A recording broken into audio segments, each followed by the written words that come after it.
Several minutes of commercial-free football starts now. Here are the Purple Mortgage Guys. Hey, welcome everybody to another episode of Purple Mortgage Guys. Coming at you today with a very special guest from Sports Illustrated. Knows a ton about the Minnesota Vikings, writes on them, I believe, every day.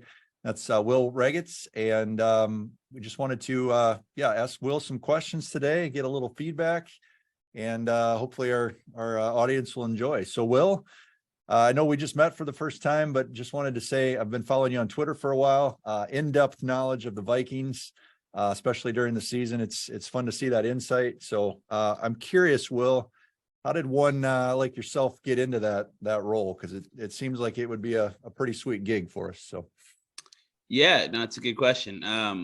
I always I'm from Minnesota. I grew up as a Vikings fan, and then I went to college and studied journalism because I knew I wanted to I liked sports and I want to do something with that. And I liked writing. And I happened to get an internship at Sports Illustrated when I was in college. And then as I was coming out of college, they were starting these team sites and knew that I was from Minnesota. And I kind of just lucked into it with timing and everything. And it's been, it was just my fourth season doing it this past year, and definitely the most entertaining and crazy one to cover yet. Yeah. So 2019 would have been the first season then with playoff game against the Saints and all that came with that. So all the way back in, I was there when Stephon Diggs had his whole saga, demanded a trade, and it feels like it's been a long time now, but yeah, just 4 years. Awesome. Well, if you guys are, if you're on Twitter and you're not following Will, we'll put his handle up here on the video, but you probably already are following him. A lot of good information. So by all means, check that out. Will, we've got myself, Goose and Tanner. We do home loans by trade. We love talking about the Vikings. So we started a show. So it's a pleasure to have you on. We wanted to talk about the hot topic of the week, and that's the new defensive coordinator, Brian Flores, obviously the new hire.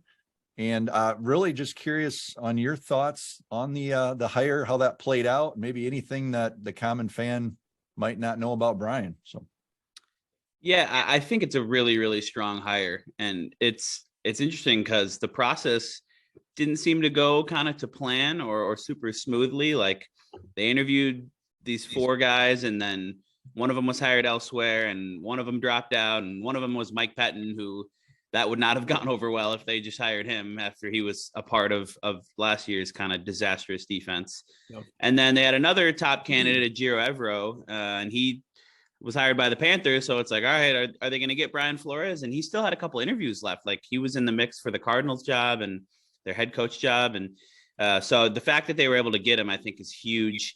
It just really signals a whole kind of schematic and philosophical change from last year, where like Ed Donatell, they were kind of content to just sit back in these too high safety looks and rush for, and like it was just too passive at times, and they didn't really seem to make adjustments. Brian Flores is going to be the total opposite. They're going to run a lot more man coverage. They're going to blitz a lot more. His Miami defenses this last 2 years were like 40% blitz rate, near the top of the league. And he's just a really highly regarded coach. Like he's arguably overqualified to be a defensive coordinator. He was a pretty good head coach in Miami. They didn't make the playoffs in any of his 3 years, but he had a winning record there. Spent last year in kind of a behind the scenes or slightly less active role with the Steelers, and now he's back running a defense. So I think Vikings fans should be really excited about this. It's going to be cool to see it's going to be interesting to see what they do with the personnel and how they kind of form that to fit Flores' scheme. But yeah, I'm fascinated by it. Yeah, I think that's one thing that I'm really fascinated by as well, Will, with just it's going to be a very dramatic change going, like you said, from Donatell to Flores, because it's completely opposite schemes. You got a Donatell who's a very, soft coverage guy and doesn't like to be physical, doesn't send a lot of heat with his pass rushers. And then you got Flores, who's the complete opposite. But I think one thing that a lot of fans probably want to know, because, free agency is coming up, and our defense is going to look very, very different next year as well. So have you really had a chance to maybe take a look at maybe, some guys that Flores has had under his schemes in the past, in Pittsburgh last year, Miami for a few years, and even dating back to New England. Do you think there's anybody that he might potentially bring with him here to Minnesota? Yeah, that's always kind of a natural thing, is to look back and see who guys have had relationships with. And I mean, Brian Flores was on the coaching staff when Kevin O'Connell was drafted by the Patriots. So there's always these connections in the NFL. I think a big one that people may have already heard pop up is Cameron Sutton, the corner with the Steelers, who had a really strong year last year. Mm-hmm. He's got kind of that inside out versatility. He can play slot, which the Vikings really need some kind of competence there. So I think he's a logical one. Eric Rowe with the Dolphins is kind of a hybrid corner safety.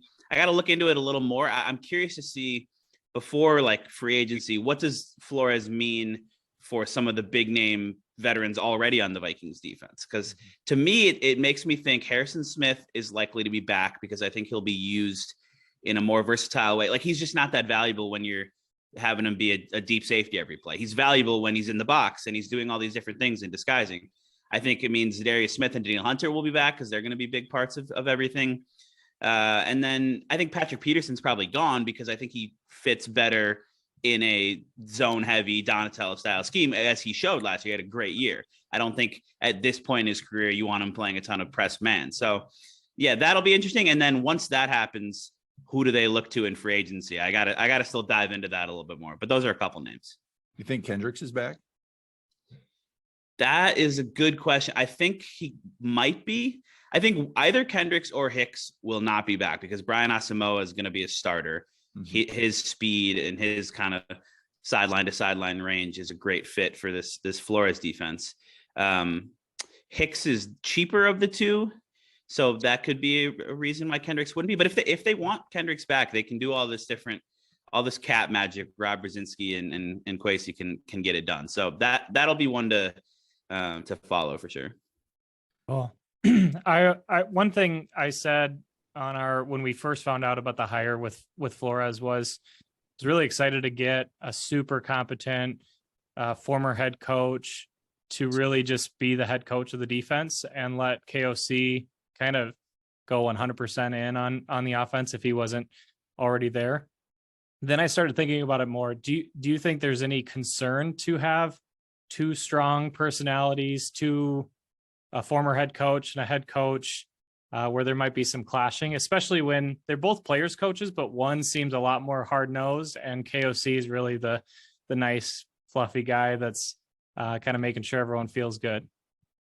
Yeah, no, it's an interesting point. I think their past relationship helps. I think obviously they interviewed Flores. They wouldn't be bringing him in if they didn't think it was going to work personality-wise.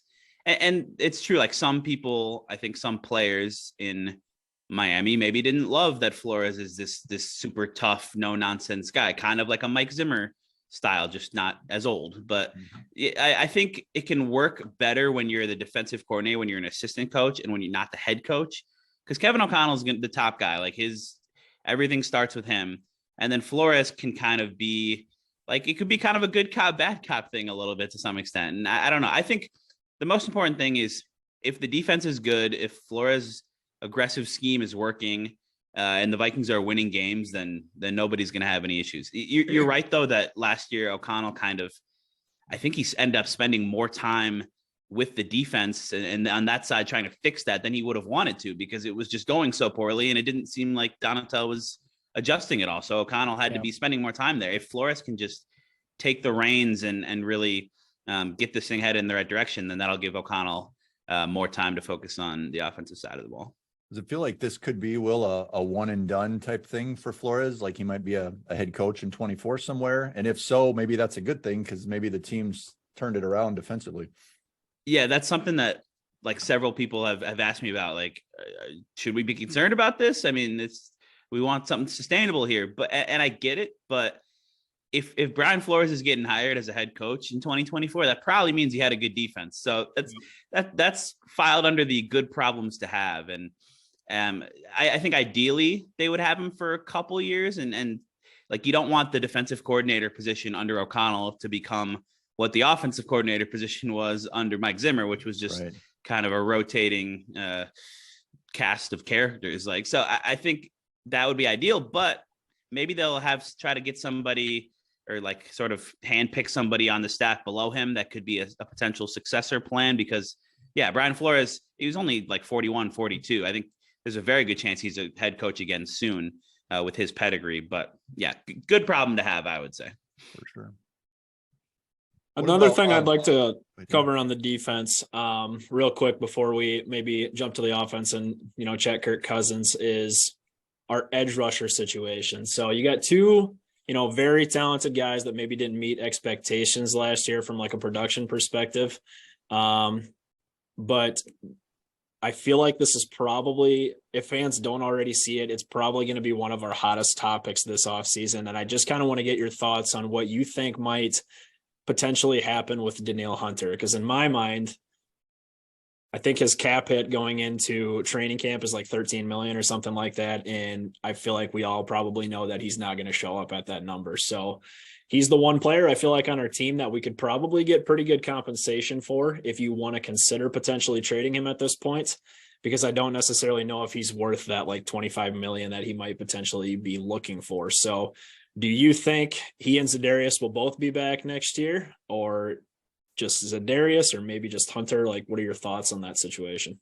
Yeah, it'll definitely be interesting. There's been Hunter contract stuff past several years. I mean, obviously he got injured in 2 consecutive seasons, and then Za'Darius Smith's had some injury concerns. But I think the Vikings would like to have both of them because you saw like last year at times how good they can both be. And I think if you just look at the sack numbers, I think they're both in the around 10 or 11. It's like a little disappointing when considering what you're paying them and some of the hype. But if you look at pressures, they're both in like the top 8 in total pressures in the NFL. Za'Darius Smith was number 1 for a while, and then he kind of lagged off in the second half of the season. I think he was dealing with a knee injury that he suffered in the Buffalo game and wasn't quite the same after that. But the first half, he was just an absolute menace, and he was blowing things up. He was doing his lining up all over the formation, beating guards, centers, tackles. And then Danielle Hunter, who took some time to adjust to the new scheme and standing up more, being an outside linebacker, then he finished really strong. So if you can get both of those guys operating at their peak, which the Vikings only seem to have for a few games in the middle of the season, that's really dangerous. And I think that helps Brian Flores' defense a lot because both those guys can line up all over the place and they can get to the quarterback and they can occupy blocks that sets things up for interior blitzers and things like that. So it'll be something to watch for sure because you never know with Hunter and Smith. But I mean, both those guys are under contract. I think the Vikings would like to have both of them back. Yeah, and I think you gotta believe that if you're moving from that shell defense to a more aggressive press man, some of those pressures have to turn into more sacks. It's hard to get to the quarterback when guys are wide open. You're playing really soft coverage. So I agree. It'd be good to see them both back in purple. Say, Will, moving on to the offense, just real quick here with Delvin Cook, for instance. I know you tweeted on this yesterday. He's unlikely to want to renegotiate his number. Do you see him in purple next year, or do you think Vikings move on?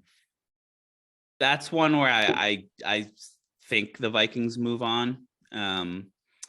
Just a few different reasons. I think like he didn't have a good season last year. I mean, the raw numbers are there because he played every game for the first time in his career, but like all the advanced metrics like rushing yards over expected, various different things like that just did not look great for him. There was a really high percentage of his runs that were only 1 yard or no yards or a loss of yards. And there, I mean, he had the occasional big run. He had the 81 yarder in Buffalo, things like that. Like he's still a talented guy, but it's the lack of the production drop off last year. The fact that he turns 28, the fact that he has high cap hits for the next 3 years.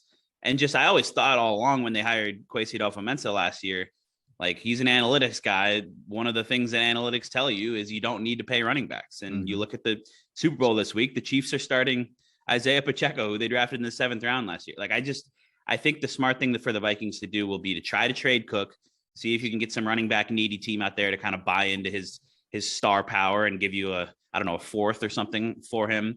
And then if not, maybe they just cut him and they maybe you bring back Alexander Madison, or maybe you roll with Ty Chandler and Kene Nwangwu, and you draft a guy on day 3, because it just seems like you can do that. A lot of teams you can find a adequate guy on a rookie contract, and you can put your money elsewhere. I don't think they need to keep Dalvin Cook at his current number.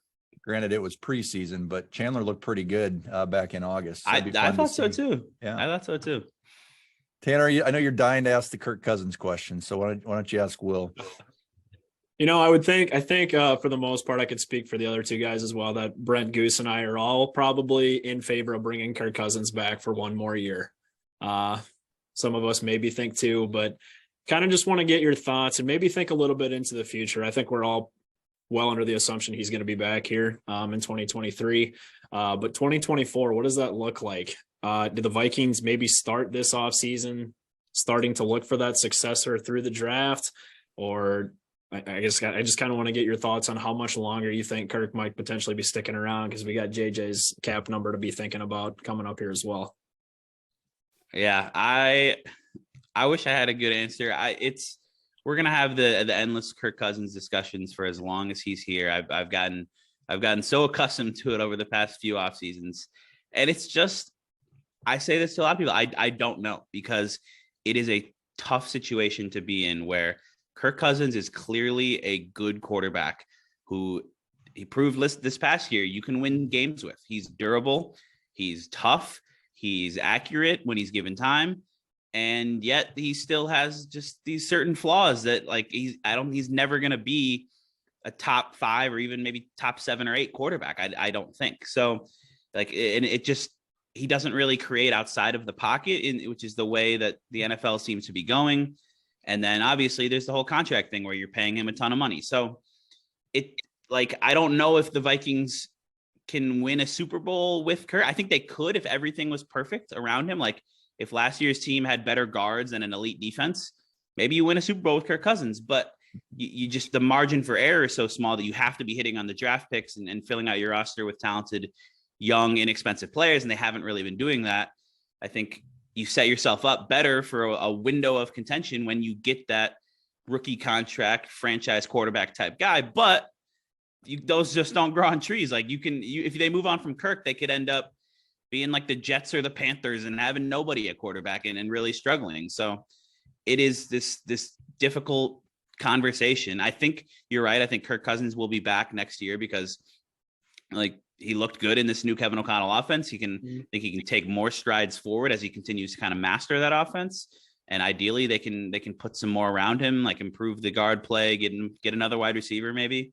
But after that, what do? Do you just let him walk after his contract ends? And then who's your quarterback? So it's a difficult thing. I wrote about recently, like the idea of trading him for Trey Lance, which I think is an intriguing one, but that comes with a lot of risk too, because we haven't seen Trey Lance play any real football very much. So I don't know. I don't have a great answer.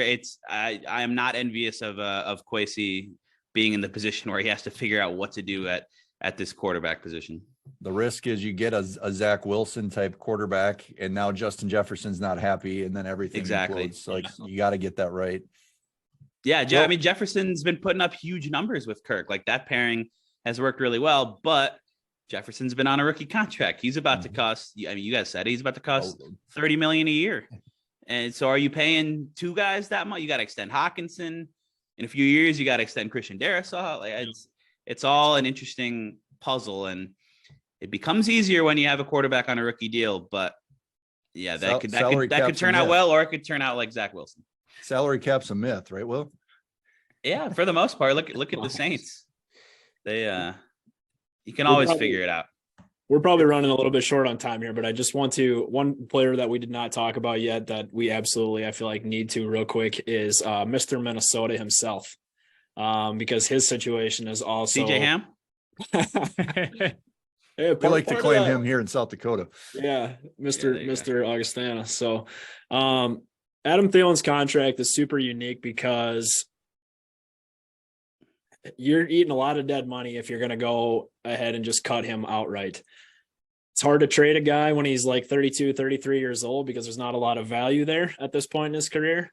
And if you decide to go ahead and restructure him for that to make, I mean, if you're going to restructure him again for that to make sense, the very least you could do is probably get that number down to like a 12 million figure. But it feels like at this point in his career, he's probably like a wide receiver 3 at best, maybe. So a wide receiver 3, wide receiver 4. So I kind of just want to get your thoughts maybe as well on what you think might potentially happen with that situation, because he's been such a beloved guy here in this state for such a long time. And I think that'd be very hard to see him in another uniform before he retires. Yeah, no, it definitely would. There's been some kind of quotes popping around social media today with Thielen, I think, doing various like Super Bowl interviews, and I think they're working on it. And Thielen strikes me as being a guy who would be very open to taking a pay cut and kind of recognizing for the benefit of the team and where he's at in his career. Maybe he doesn't need to be making as much as his current cap hit is. And I think he wants to stay in Minnesota. It's just a question of if they can work something out that makes sense for both sides. Because he also, I mean, at the same time, he also still, I think, really believes he has some good football left and wants to be like a major part of an offense. And he's still, I mean, he's still a valuable player in terms of he has great hands. He understands leverage and spacing and things like that really well, especially in the red zone. But you look at it and he has 100-yard game over the last 2 seasons. Like he's just not the 2017, 2018 version of Adam Thielen. So that's another one like Dalvin Cook, Adam Thielen, Eric Kendricks, Harrison Smith. There's a lot of these guys that they declining play a little bit. They have high cap numbers, and Vikings got to make a decision. I think several of those guys will be back, whether that's with a restructure or whatnot or pay cut, but some of them probably won't. And it's possible Adam Thielen won't. And you're right, that would look really weird to see him in another uniform, but it's possible. I think the Vikings will try to work something out, though. We'll see. Keeps you busy in the off season, Will. Job security. It does. Yeah. It's a year-round sport here. There's always stuff to talk about. It's fun. Awesome. Hey, final question. The average casual fan, which the 3 of us would be in that boat, but what is it something that maybe we just miss as fans? We like to go to the easy narrative where Cousins can't win the big game, where Ed Donatell's the problem. Are those narratives accurate, or are there things that you see maybe behind the scenes with your unique perspective that maybe we don't necessarily recognize? That is a good question. And I think the answer is probably yes, that there are some things like that. I don't necessarily know off the top of my head what a good example of that would be, but I think there's a lot that goes into it. And it is really a narrative based, like just what I see on Twitter and just kind of general casual fans, which I think you guys know more than a lot of casual fans, clearly. Like there's just narratives like, oh, Kirk can't win that's when you just said Kirk can't win the big game. And I think if you look at the numbers, it's not really all that true. Like, and you have to consider the context of everything. Like, who is he playing? Who is on his team? Like, it's a team sport. And it's always, I mean, I do think when you look at like overall over a quarterback's career, the better quarterbacks are probably winning more games at a higher rate, but like on an individual seat, like the Vikings went 13-4 last year. And Kirk Cousins deserves plenty of credit for that, but he also didn't have his best statistical season by any means. I mean, he had one of his worst statistical seasons in a lot of ways.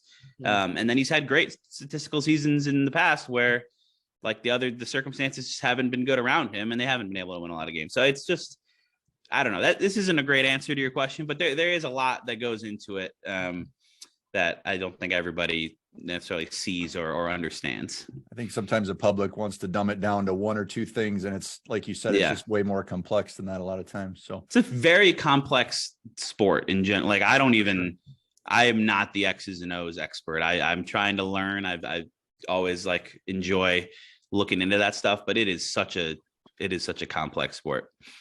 Well, you do a great especially job, for quarterbacks. You do a great job. We appreciate you taking the time. I know you got a busy schedule, so just wanted to reiterate for those that are not yet following Will on Twitter, make sure to do that. Will, any other way to find your work?